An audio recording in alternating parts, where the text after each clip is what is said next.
오늘 복음의 장면은 유다인들에게 매우 익숙한 장면입니다. 일손이 많이 필요한 수확철에는 일용직 근로자들을 많이 고용하죠. 근데 특이한 것은 주인이 직접 와서 사람을 뽑았다는 거예요. 사람을 뽑는 데에 진심이구나라는 것을 알 수 있어요. 이른 아침에 나가고 새벽 6시쯤 나갔을 겁니다. 9시에 나가고 12시에 나가고 오후 3시에 나가고 사람들을 불러 모았대요. 아니 대체 농장이 얼마나 크길래, 아니면 농사가 얼마나 잘 됐길래 그런 걸까? 지금 포도철이죠. 여기서 이상한 장면이 나옵니다. 오후 5시에 또 사람을 구하러 나가요. 이건 일을 시키러 나간 게 아니라 복지를 하러 나가는 걸까 생각이 들어요. 어쨌든 6시가 되자 5시에 데리고 온 사람들부터 불러서 한 데나리온씩 주었다. 그들이 농장까지 걸어오고 작업 지시하고 또 상황 파악하고 했으면 약 30분이나 일했을까 말까 할 겁니다. 그런데 놀랍게도 하루 품삯을 주었대요. 12시간 일한 사람하고 똑같이 12분의 1을 받을 줄 알았더니 한 데나리온을 받게 된 거예요. 그들은 자기들의 노동의 대가를 받은 게 아니라 은혜를 받은 것이다. 역시나 먼저 온 사람들이 투덜거립니다. 맨 나중에 온 저자들은 기껏 1시간 일할까 말까인데 땡볕에서 하루 종일 고생한 우리랑 똑같이 주면 어떡하냐? 이건 주인의 농간이 아니냐? 하고 막 따지는 거예요. 먼저 온 사람들 입장에서는 조금 억울하겠죠? 네. 포도는 이스라엘 태양력으로 8월 말에 땁니다. 가장 더울 때 건기의 막바지예요. 그때는 아라비아 반도에서 뜨거운 열풍이 불어오거든요. 그것을 시로코 열풍이라고 하는데 이게 과일의 당도를 높이는데 최고의 적기가 되는 거예요. 하지만 그 일을 하는 일꾼들에게는 최악이겠죠. 피부가 다 타고 온종일 땀이 비 오듯 흐르고 먼지를 뒤집어 쓰며 일을 합니다. 이 시로코 열풍 때문에 요나 예언자는 너무 괴로워서 차라리 죽고 싶다고 했었던 바로 그 열풍이에요. 주인의 입장도 한번 봅시다. 13절. 친구여, 내가 불의를 저질렀소? 우린 처음부터 한 데나리온으로 합의하지 않았소. 한 데나리온은 그때 당시에 하루 품삯, 적법한 임금의 수준입니다. 나는 약속을 지켰는데 정해진 것 이상을 받으려고 한 건 너네 잘못이잖아. 내가 아침 일찍부터 온 너네들한테 부당하게 한 게 아니라 저 나중에 온 사람에게 은혜를 베푼 거지. 이 구구절절 맞는 말씀인데 어떻게 들으면 좀 매몰차기도 합니다. 제일 고상한 사람들에게 돈은 더 주지 못할 망정, 그래 너희가 제일 수고한 거 내가 안다. 이렇게 말이라도 해주면 좋잖아요.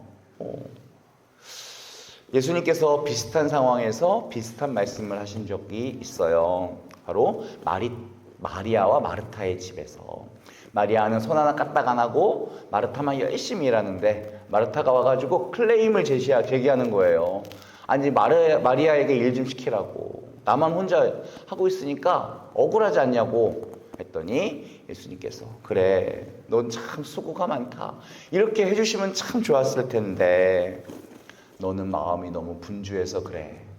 마리아가 누리고 있는 그 좋은 몫을 뺏기지 않을 거야. 그러면서 마리아를 이렇게 지켜주십니다.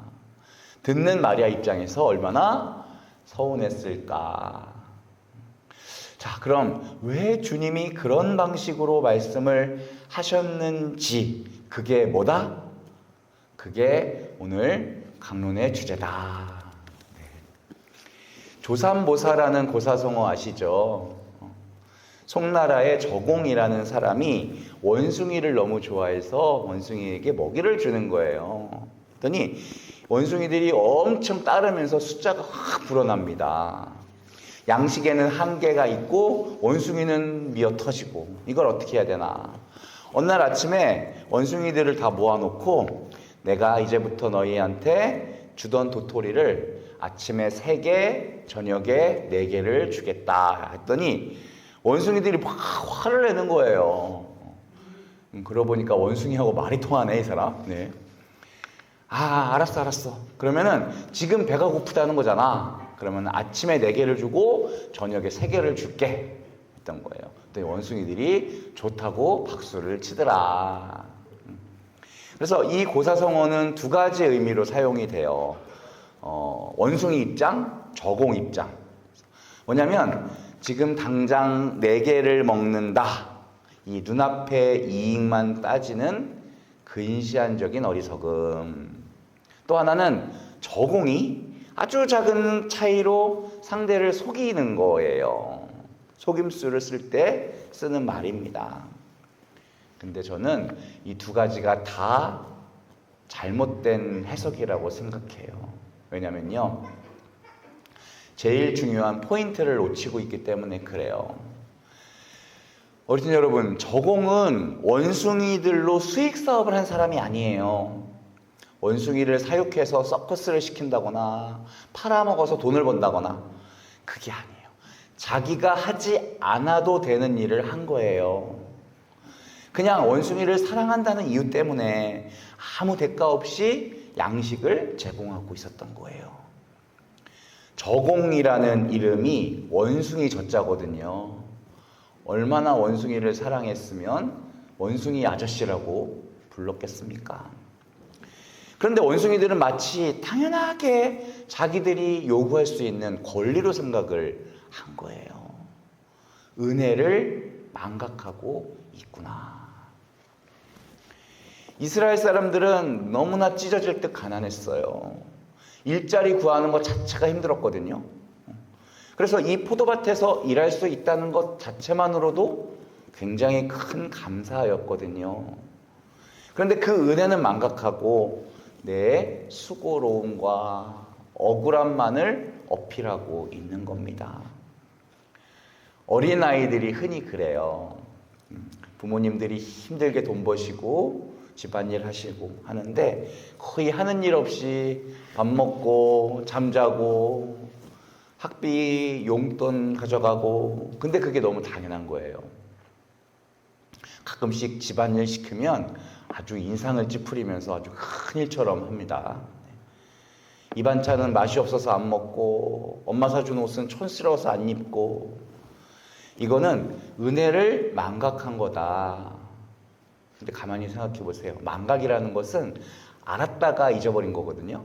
그냥 이거는 은혜를 모르는 거예요. 아직 은혜를 모르는 상황. 이게 누구 얘기일까요? 네, 우리 얘기입니다. 하느님 자비의 비유에서 평생토록 아버지께 충성했던 큰아들을 위해서는 염소 한 마리 잡아준 적이 없었다.